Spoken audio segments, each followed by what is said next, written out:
Hello guys, কেমন আছো তোমরা? সবাই নিশ্চয়ই ভালো আছো। তো আমরা অনেক সময় কী করি, কলাটা একটু পচে গেলে আমরা ফেলে দিই, কিন্তু আজকে আমি সেই কলাটা দিয়ে একটা সুন্দর ছোট্ট করে রেসিপি বানাবো, যেটা তোমরা বিকেলে বা সকালে ব্রেকফাস্টে খেতে পারো বা বিকেলে টিফিনে। তো আমি দেখতেই পাচ্ছ নিয়ে নিয়েছি দুধের মধ্যে আটা দিয়ে দিয়েছি, তার মধ্যে দিয়ে দিয়েছি আজওয়ান আর একটু কালো জিরে। তোমরা চাইলে একটু গোটা জিরেও দিতে পারো, একটু কাঁচা লঙ্কা দিতে পারো, ভালো লাগবে খেতে।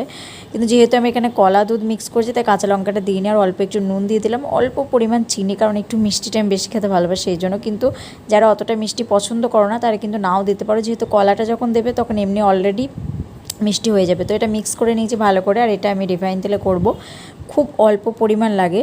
তো তারপর আস্তে আস্তে এইভাবে দিয়ে দিচ্ছি, আর তারপর চারিদিকটা একটু ছড়িয়ে নেব, সুন্দর করে গোল মতো করে নেব। আর এখন দেখতেই পাচ্ছ তার মাঝে ওটা হতে হতে আমি একটু সকালে ছোলা খেজুর এগুলো খাই সকালে ঘুম থেকে উঠে, তো সেটাই খেয়ে নিচ্ছিলাম। এটা আমি সকালে ব্রেকফাস্টের জন্য বানাচ্ছি। দেখতেই পাচ্ছ কি সুন্দর হয়েছে, একটা প্যানকেক টাইপের মনে হচ্ছে, কি সুন্দর একটা কালার হয়েছে দেখতেই পাচ্ছ।